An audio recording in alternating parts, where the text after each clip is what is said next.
15 இயர்ஸா ஏகப்பட்ட பாடல் பாடியிருக்காங்க. நம்மளோட சினிமா இண்டஸ்ட்ரியில ரொம்ப நாளா இருந்திருக்காங்க.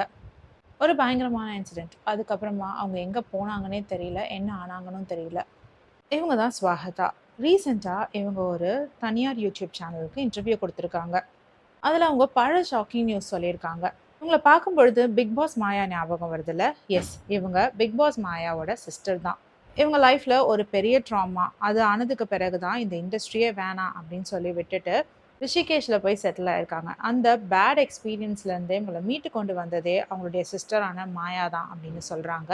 ஸ்வஹதாக்கு என்ன நடந்தது? அவங்க எப்படி அந்த பயங்கரமான இன்சிடென்ட்ல இருந்து மீண்டு வந்து அவங்க கரியரை பில்ட் பண்ணியிருக்காங்க அப்படின்னு பார்க்கலாம். இது ஒரு பர்ட்டிகுலர் பர்சன பத்தின வீடியோ கிடையாது. உங்களோட லைஃப் ஜர்னி சைலன்ட்டா சஃபர் பண்ற பல பெண்களுக்கு பயங்கர இன்ஸ்பிரேஷனா இருக்கும்.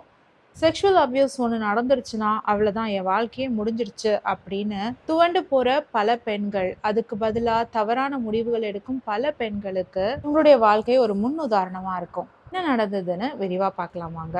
ஸ்வாகதா ஒரு சிங்கர். இவங்களுக்கு இனிஷியல் டேஸ்ல ஆப்பர்ச்சுனிட்டீஸ் கிடைக்காம, ஆப்பர்ச்சுனிட்டீஸ் கிடைச்சா மட்டும் போதும், பணம் கூட வேணான்னு நெறைய இடத்துல ஃப்ரீயாவே பாடி குடுத்துருக்காங்க. அப்படி இருக்கும் பொழுது, அவங்களுக்கு சிறு வயதிலேருந்து ஒரு காதல் இருந்திருக்கு, ஸ்கூல் டைம்லேருந்து. அந்த காதல் பிரேக்கப் ஆயிருக்கு. 9 இயர்ஸா லவ் பண்ணியிருக்காங்க. அதுக்கப்புறம் பிரேக்கப்ல முடிஞ்சிருக்கு. அந்த பிரேக்கப்லேருந்து வெளியில வர முடியாம, எப்படி கான்சன்ட்ரேஷன டைவர்ட் பண்றதுன்னு யோசிச்சுட்டு இருக்கும் பொழுது தான், தனக்கு ரொம்ப புடிச்ச சிங்கிங்ல தன்னுடைய கான்சன்ட்ரேஷன கொண்டு போனாங்க. அந்த நேரத்துல அவங்க ஒரு மியூசிக் கம்போசர் கிட்ட வேல பார்த்துட்டு இருந்திருக்காங்க. அந்த மியூசிக் கம்போசர் ஸ்வாகதாக்கு எண்ட் டு எண்ட் ஜாப் குடுத்துருக்காரு. அவங்க வெறும் சிங்கர் மட்டும் கிடையாது. அந்த ஸ்டுடியோல அவங்க பல வேலைகள் பார்த்துருக்காங்க. மியூசிக் கம்போஸரும் ஸ்வாகதாவுடைய நிலைமைய பார்த்துட்டு, என்ன ஏது என்ன நடந்ததுன்னு கேட்டு தெரிஞ்சிருக்காரு. தான் ஒரு பிரேக்கப் ஃபேஸ்ல இருக்கிறத அவர்கிட்ட எக்ஸ்ப்ளைனும் பண்ணியிருக்காங்க ஸ்வாகதா.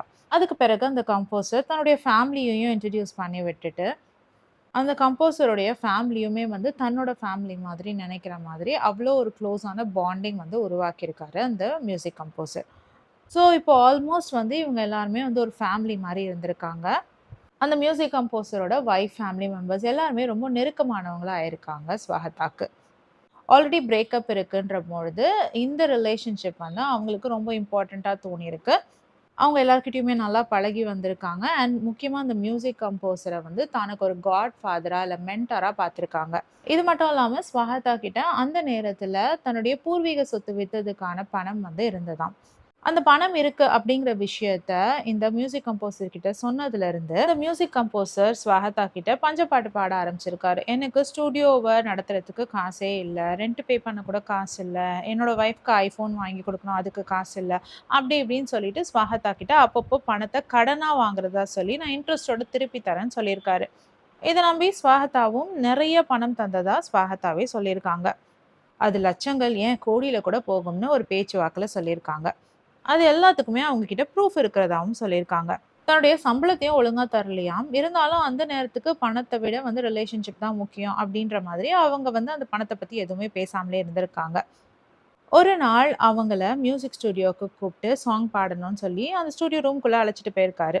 அங்க போய் ஸ்டுடியோ ரூம தாப்பாள் போட்டுட்டு, ஸ்வஹதா கிட்ட தவறாக நடந்திருக்காரு அந்த மியூசிக் கம்போசர். அவர் என்ன பண்ணாரு, ஏது பண்ணாருன்ட்டு ஸ்வஹதா சொல்ல விரும்பல. அத நெனச்சா இப்பவுமே எனக்கு வந்துட்டு ரொம்ப ட்ராமடைஸ்டா இருக்கு. அத பத்தி பேசவே விரும்பல அப்படின்னு பயப்படுறாங்க. இத அந்த மியூசிக் கம்போசர் வீடியோவா ரெக்கார்டும் பண்ணியிருக்காரு.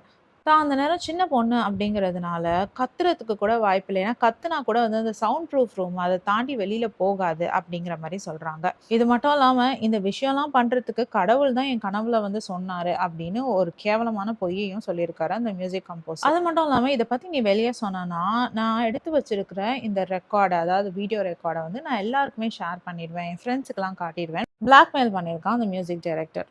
பயந்து போன ஸ்வாகதா வீட்டுக்கு ஓடி வந்து அவங்க ஃபேமிலி மெம்பர்ஸ் கிட்ட இந்த விஷயத்த பத்தி சொல்லியிருக்காங்க. இத லீகலா இல்லாம ஆஃபீசர்ஸ் மூலமா, அதாவது ஹையர் அஃபிஷியல்ஸ் மூலமா ஃபைல் பண்ணல. எஃப்ஐஆரா கேஸ் ஃபைல் பண்ணாம நெறைய விஷயங்கள வந்து ஷேர் பண்ணியிருக்காங்க போலீஸ் ஆஃபீசர்ஸ் கிட்டலாம். இருந்தாலும் அந்த நேரத்துல அந்த மியூசிக் கம்போசரோட நேம சொல்றதுக்கோ, இல்ல அவர பத்தின விஷயங்கள வெளியில சொல்றதுக்கோ ஸ்வாகதாக்கு தைரியம் இல்ல அப்படின்னு சொல்றாங்க. அது மட்டும் இல்லாம இத பத்தி பேசினா எல்லா மோசமான கேள்விகளும் வந்து பெண்களுக்கு தான் வந்து சேரும் அப்படின்ற ஒரு பயத்திலயும் அவங்க எதுவுமே பேசாம இருந்திருக்காங்க. ஏன் நீ அந்த நேரத்துக்கு அங்க போன? எதுக்காக நீ போலீஸ் கம்ப்ளைண்ட் குடுக்கல?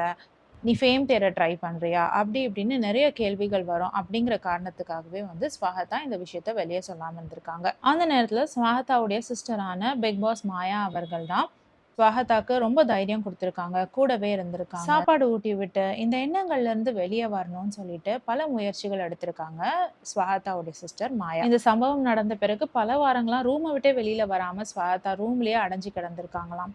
இப்படியே அடைஞ்சிருந்தா சரிப்பட்டு வராதுன்னு திரும்பவும் அந்த மியூசிக் கம்போசர் கிட்டயே போய் நியாயமும் கேட்க போயிருக்காங்க. அவங்க வைஃபையும் ரீச் அவுட் பண்ணி பேச ட்ரை பண்ணியிருக்காங்க.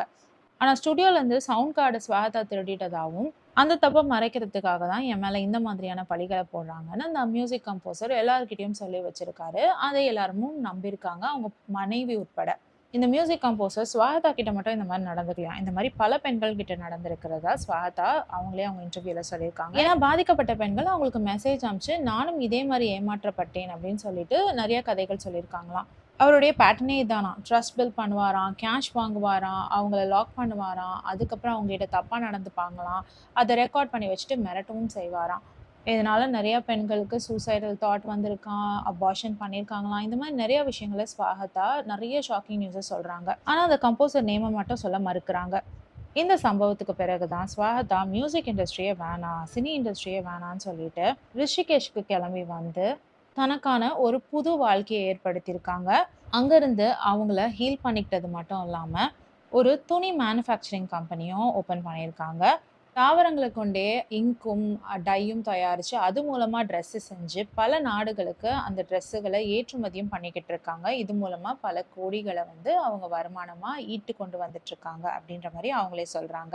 அது மட்டும் இல்லாம, தன்ன மாதிரியே இந்த மாரி ரூரல் பிளேஸ்ல வாழ்ற சில பெண்கள், இந்த மாதிரியான டார்ச்சர்ஸ் அனுபவிச்சுக்கிட்டு இருக்க பெண்கள ஒன்று கூட்டி, அவங்களுக்கு வேலை வாய்ப்பு கிரியேட் பண்ணி, அது மூலமா அவங்க பிசினஸ வளர்த்துட்டு இருக்கதாவும், அந்த பெண்களும் வந்துட்டு ஏதோ 4 காசு சம்பாரிக்கிறதுனால தன்னம்பிக்கையோட வாழ்றதா சொல்றாங்க. இவங்க மேனுஃபேக்சரிங் யூனிட்ல வேலை பார்க்குற சில பெண்கள் பார்த்தீங்கன்னா, ஸ்கூல் கூட போகாத பெண்களாம். அந்த மாதிரி பெண்களுக்கும் ஒரு வேலை வாய்ப்ப உருவாக்கி குடுத்து, அவர்களும் ஆயிரங்கள்ல சம்பாரிச்சுக்கிட்டு இருக்கிறதா சொல்றாங்க. இப்போ எனக்கு ஃபேமும் தேவையில்ல, ஒண்ணும் தேவையில்ல. நான் வாழ்ற இந்த வாழ்க்கையில சந்தோஷமா இருக்கேன் அப்படின்னு சொல்றாங்க. ஆனாலும் இந்த மியூசிக் கம்போஸர நான் எப்படியாவது கோர்ட்டுக்கு முன்னாடி, சட்டத்துக்கு முன்னாடி நிறுத்துவேன் அப்படின்னு சொல்லியிருக்காங்க. அது மட்டும் இல்லாம கூடிய சீக்கிரம் அவருடைய பேரையும் நான் வெளியில சொல்லுவேன் அப்படின்னும் சொல்லியிருக்காங்க. இப்போ எனக்கு எந்த விதமான பயமும் இல்ல. நான் தைரியமான பெண்ணா இருக்கிறேன்னும் சொல்லியிருக்காங்க. இவங்கள மாதிரியான தைரியம் தான் இப்ப எல்லா பெண்களுக்கும் தேவைப்படுது. நம்மளையும் மீறி சில செக்ஷுவல் அப்யூஸ் நடந்துருச்சுன்னா, அதையே நெனச்சு கஷ்டப்பட்டு, அவ்வளதான் என் வாழ்க்கை முடிஞ்சு போச்சுன்ட்டு பல பெண்கள் தவறான முடிவு எடுத்துடுறாங்க.